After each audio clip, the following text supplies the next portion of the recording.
Hello दोस्तों, आपका स्वागत है हमारे चैनल पे। आज जो हम लेके आ रही हूँ बोन का पार्ट थर्ड लेके आ रही हूँ। बोन का पार्ट थर्ड में हम ये देखेंगे कि इसका माइक्रोस्कोपिक स्ट्रक्चर क्या होता है। उससे पहले जो पार्ट 1 और पार्ट 2 में पढ़ा है उसका ब्रीफ समरी देते हैं। बोन होता क्या है? तब बोन एक डंबल लाइक स्ट्रक्चर है। कैसा? डंबल लाइक स्ट्रक्चर है जिसमें मेनली एपिफाइसिस, मेटाफाइसिस और डाईफाइसिस प्रेजेंट होता है। अगर एपिफाइसिस, मेटाफाइसिस और डाईफाइसिस का हम स्ट्रक्चर देखें तो उसका स्ट्रक्चर मेनली मान लीजिए माइक्रोस्कोपिक स्ट्रक्चर है, ठीक है। तो अगर डाईफाइसिस का देखिएगा तो बीच में होता है मेडुलरी कैविटी, उसके चारों तरफ स्पॉन्जी लेयर होता है। जो स्पॉन्जी बोन होता है जो क्या देता है, लचीलापन देता है बोन को, वो कम होता है डाईफाइसिस में। डाईफाइसिस में ज़्यादा क्या होता है, कॉम्पैक्ट बोन। तो कॉम्पैक्ट बोन कैसे बनता है ये सब मैं आगे की वीडियो में बताऊंगी। अभी सिर्फ ये जानिए कि कॉम्पैक्ट बोन का फॉर्मेशन ज़्यादा होता है डाईफाइसिस में, ठीक है। जो बाहर वाले लेयर है उसको कहते हैं पेरिओस्टियम, और जो मेडुलरी कैविटी को चारों तरफ अरेंज है उसको कहेंगे इंडोओस्टियम, ठीक है। यहाँ तक समझने में कोई प्रॉब्लम नहीं है। अब आते हैं मेटाफाइसिस में। मेटाफाइसिस में जो अंदर में होता है वो स्पॉन्जी लेयर ज़्यादा होता है, कॉम्पैक्ट बोन कम होता है, ठीक है। स्पॉन्जी लेयर कहने का क्या मतलब है, या स्पॉन्जी बोन जो स्ट्रक्चर है ना उसके बीच में स्पेस होना, ठीक है। कॉम्पैक्ट बोन में ऐसा कोई भी स्पेस नहीं होता है। जो मेटाफाइसिस है उसमें जो पेरिओस्टियम होता है वो थीन होता है एज कंपेरिजन टू डाईफाइसिस। तो कहोगे फिर ये एपिफाइसिस में क्या होता है, पेरिओस्टियम होता ही नहीं है। ये क्या होता है, कन्वर्ट होके बन जाता है आर्टिकुलर कार्टिलेज। अब आर्टिकुलर कार्टिलेज क्यों, आपको पता है अगर आप बोन का स्ट्रक्चर देखते हैं तो सबसे ऊपर वाला लेयर क्या कहलाता है, एपिफाइसिस कहलाता है। ये एपिफाइसिस मेनली ज्वाइंट बनाने का काम करता है। ज्वाइंट का दूसरा नाम क्या होता है, आर्टिकुलेशन। इसलिए जो ऊपर वाला लेयर होता है इसको हम क्या कहते हैं, आर्टिकुलर कार्टिलेज कहते हैं। इसमें भी बीच में क्या होता है, स्पॉन्जी टिश्यू ज़्यादा मात्रा में पाया जाता है एज कंपेरिजन टू डाईफाइसिस, ठीक है। और इसमें भी कॉम्पैक्ट बोन कम होते हैं। तो इस तरह से तो आप इसके स्ट्रक्चर को समझ गए। अब आते हैं हम इसके अंदर के स्ट्रक्चर को कि ये बनता कैसे है। तो आपको पता है जो मेरा बोन है उसका जो स्मॉलेस्ट स्ट्रक्चर है उसको कहते हैं ऑस्टियोसाइट। मेनली ऑस्टियोसाइट ही बोन फॉर्मिंग सेल है, ठीक है। बोन फॉर्मिंग सेल है, अगर ऐसे बोले तो आप कह सकते हैं ऑस्टियोब्लास्ट। लेकिन ऑस्टियोसाइट क्या है, एक मैच्योर सेल है जो बाद में जाकर बोन का फॉर्मेशन करता है, ठीक है। लेकिन अगर कोई बोले बोन फॉर्मिंग सेल कौन है तो ऑस्टियोब्लास्ट। बोन डाइजेस्टिंग सेल कौन सा है तो ऑस्टियोक्लास्ट, ठीक है। हम अभी ऑस्टियोसाइट का बात करें जो एक मैच्योर सेल है। इसका स्ट्रक्चर में इस तरह का इसका स्ट्रक्चर होता है, इसके चारों तरफ प्रोजेक्शन होते हैं, ठीक है। अब ये जो ऑस्टियोसाइट है ये प्रोजेक्शन का क्या काम है, एक दूसरे ऑस्टियोसाइट को जोड़ने का काम है।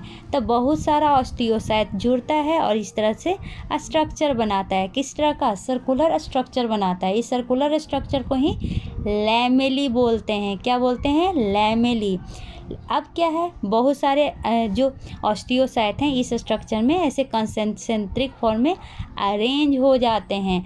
तो इसको क्या कहेंगे, एक लैमेली, 2 लैमेली, 3 लैमेली, ऐसे तरह से इस तरह से 5 से 20 लैमेली, 20 लैमेली अरेंज होते हैं और क्या का फॉर्मेशन करते हैं, ऑस्टियोइड।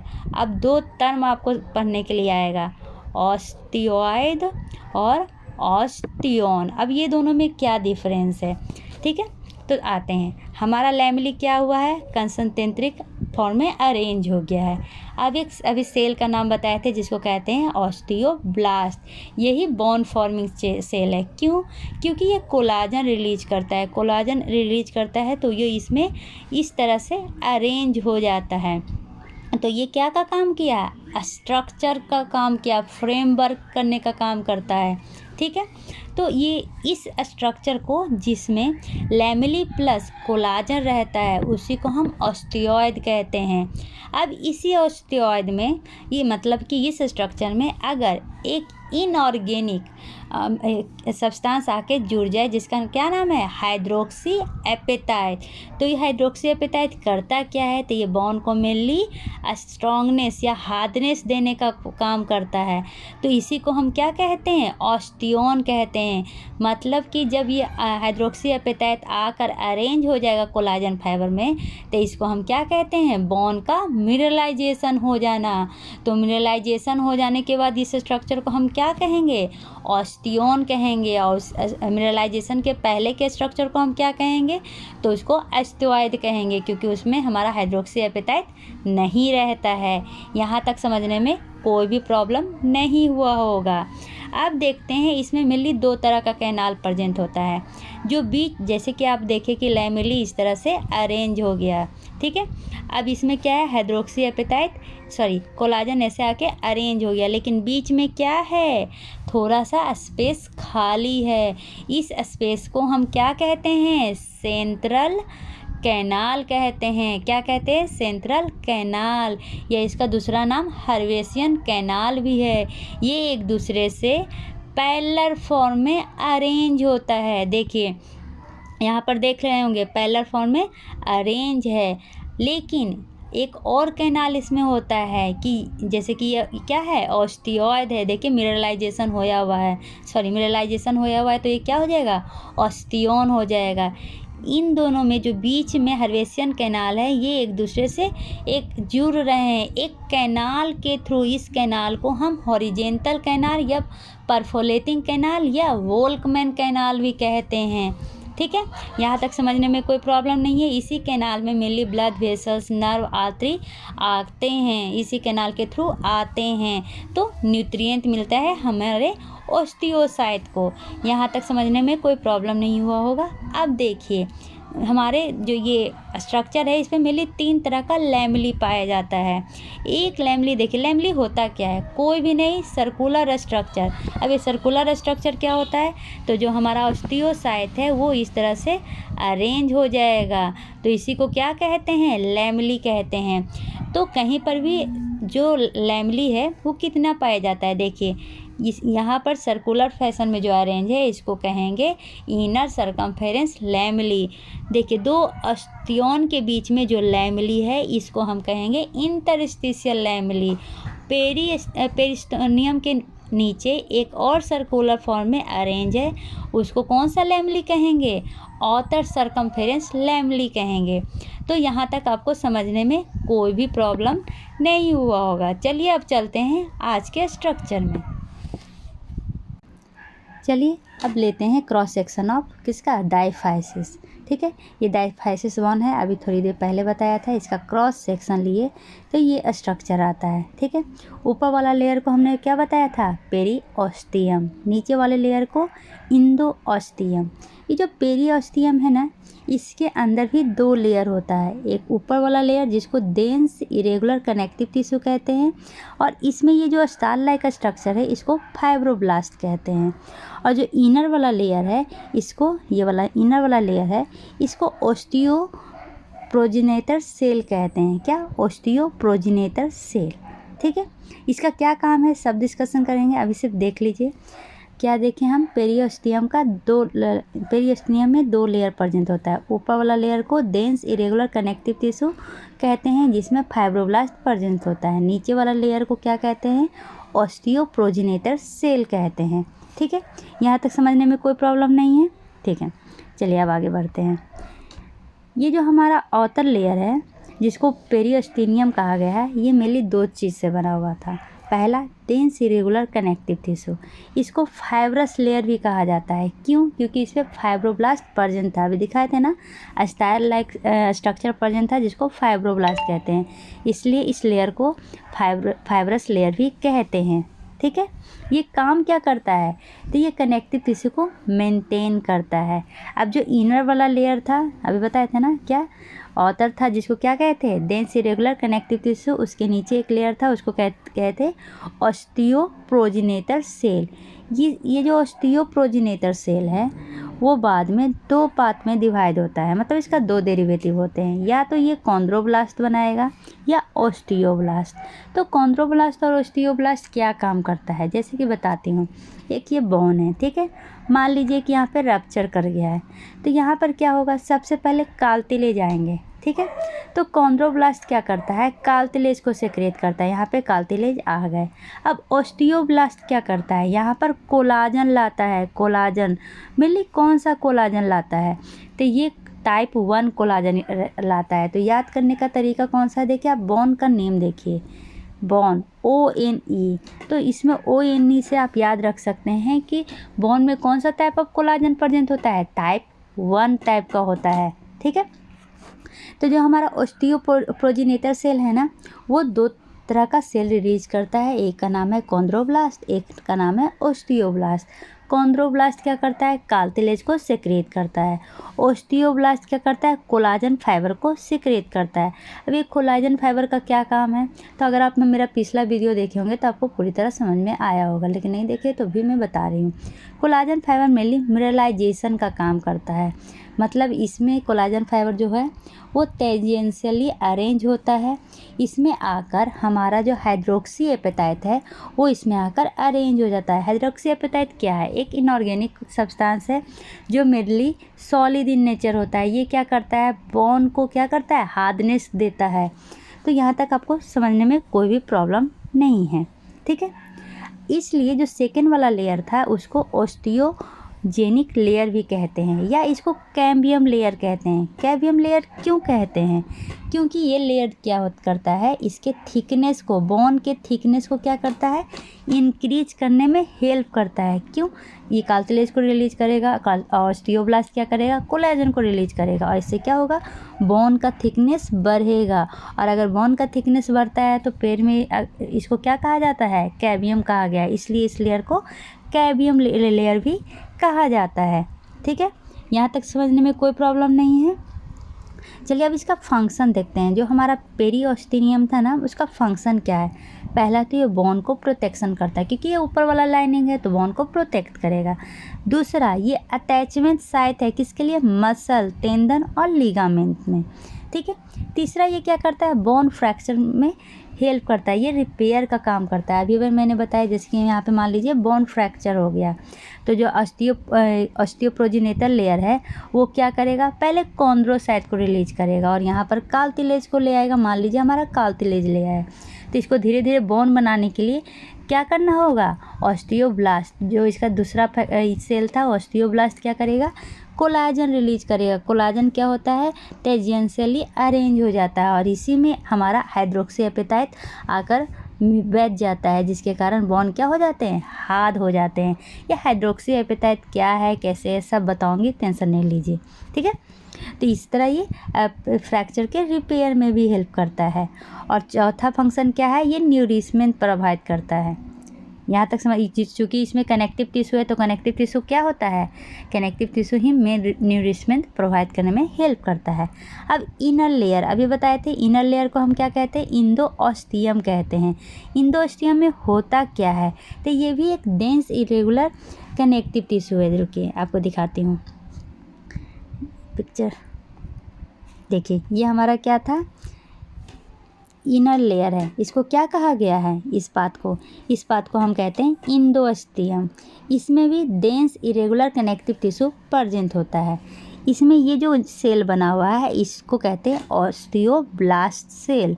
यह स्टार लाइक स्ट्रक्चर है, इसको क्या कहते हैं, फाइब्रोब्लास्ट सेल। अब यहाँ पर आप पढ़े थे। और ये जो इस तरह का स्ट्रक्चर है इसको कहते हैं ऑस्टियोक्लास्ट सेल। ऑस्टियोब्लास्ट सेल का क्या काम है, ऑस्टियोब्लास्ट का काम होता है बोन फॉर्मिंग सेल।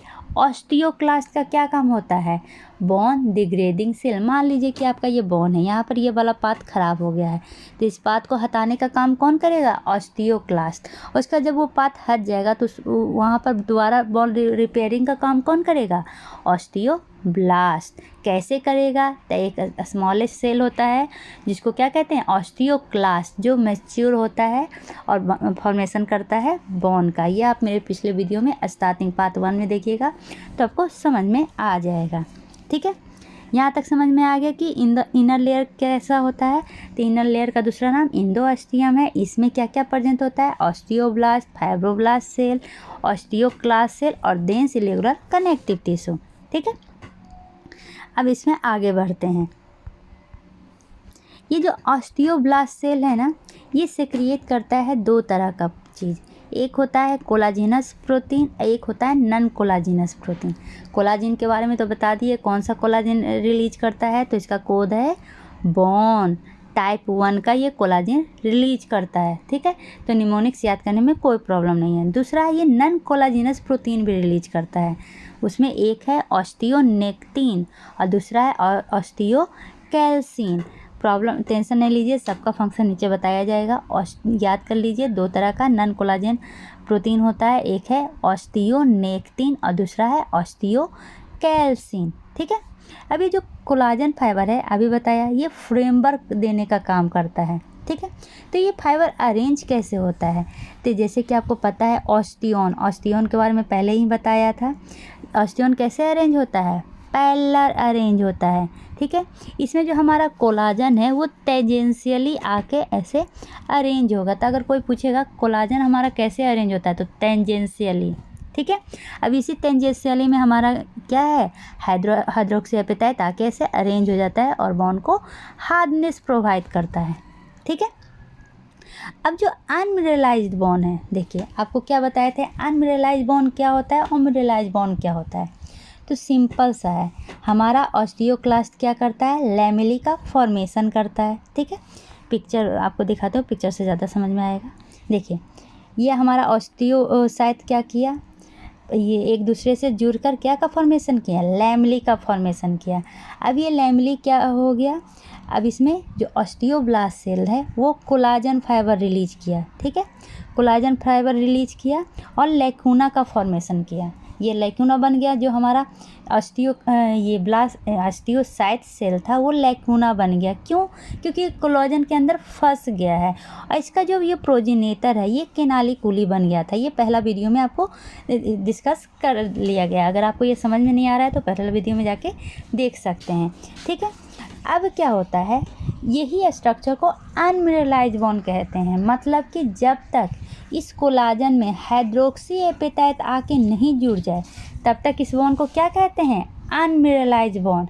और एक बार हाइड्रोक्सी एपेटाइट आके जुड़ गया तो इसको क्या कहेंगे? मिनरलाइज्ड बॉन्ड कहेंगे। देखिए, इसमें कोई भी हाइड्रोक्सी एपेटाइट आके नहीं जुड़ा है। यहाँ पर देखिए, ये जो येलो कलर का है ना, ये हाइड्रोक्सी एपेटाइट आके जुड़ गया है। ठीक है, यहाँ तक समझने में कोई प्रॉब्लम नहीं है। ठीक है, चलिए, ये समझ में आ गया।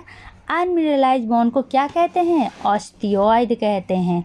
इसमें मेनली क्या रहता है? ऑस्टियोसाइट और कोलाजन प्रोटीन रहता है। लेकिन अगर वो मिनरलाइज हो जाए, इसका मतलब क्या है?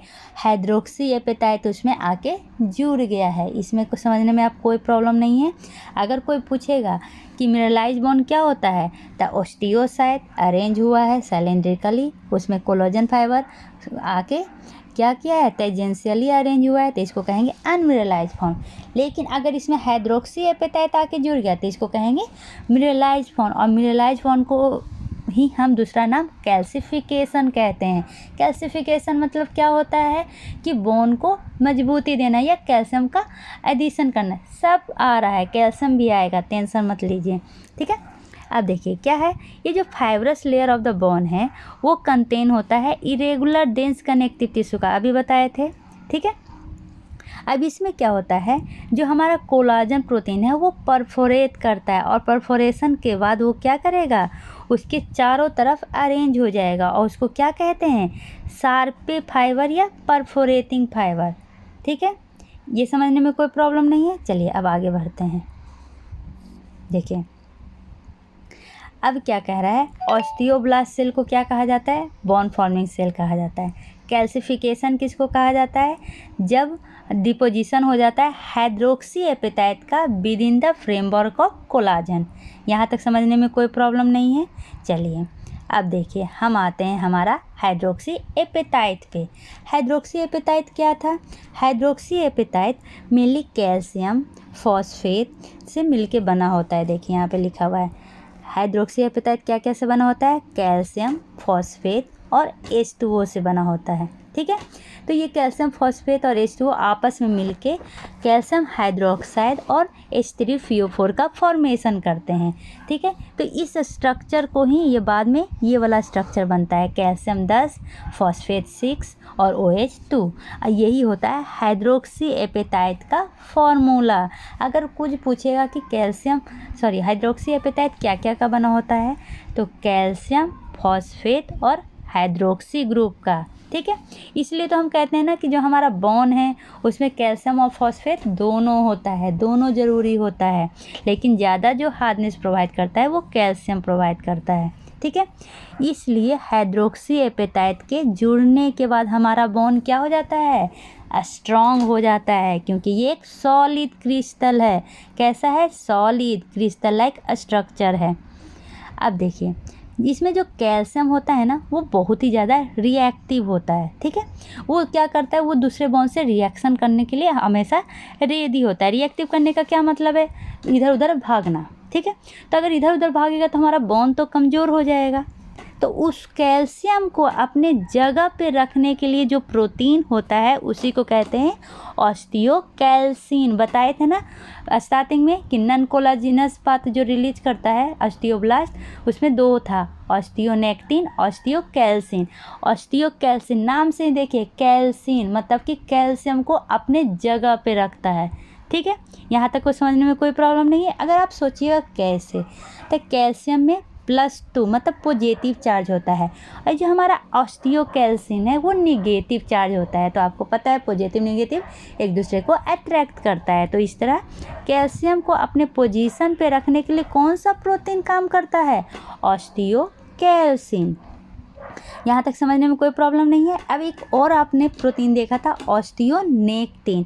ये क्या करता है, जब जैसे कि क्या था कोलाजन में हमारा हाइड्रोक्सी एपेटाइट जाके जुड़ गया था, तो ये जोड़ने का काम कौन करता है, ऑस्टियोनेक्टिन। अब तो आपको सारा पाठ समझ में आ गया कि ऑस्टियोकैल्सिन क्या है, ऑस्टियोनेक्टिन क्या है। ऑस्टियोकैल्सिन कैल्शियम को बाहर जाने से रोकता है, क्योंकि कैल्शियम हमारा बहुत ही ज़्यादा रिएक्टिव होता है। ऑस्टियोनेक्टिन नेक मतलब कि ये क्या करेगा, कोलाजन फाइबर से जोड़ने का काम करेगा। किसको, हाइड्रोक्सी एपेटाइट को। यहाँ तक समझने में कोई प्रॉब्लम नहीं है। कोलाजन मेनली देता क्या है, तो इलास्टिसिटी फ्लेक्सिबिलिटी बॉन्ड को देता है। ठीक है, ताकि वो ओवर रोथ को संभाल सके। जैसे कि हमारा पैर कितना हल्का है, मतलब इसमें बोन जो होते हैं वो कितने हल्के होते हैं, लेकिन हमारा शरीर कितना भारी होता है, फिर भी हमारा पैर उसको संभालता है ना। ये सब फ्लेक्सिबिलिटी कोलाजन के द्वारा दिया जाता है। अब हम अगले वीडियो में ये जो हाइड्रोक्सी एपेटाइट है इसका यूज, क्लिनिकल यूज हम डिस्कस करेंगे। आशा है आपको वीडियो समझ में आया होगा। अगर समझ में आया तो लाइक और सब्सक्राइब करना ना भूलें। धन्यवाद।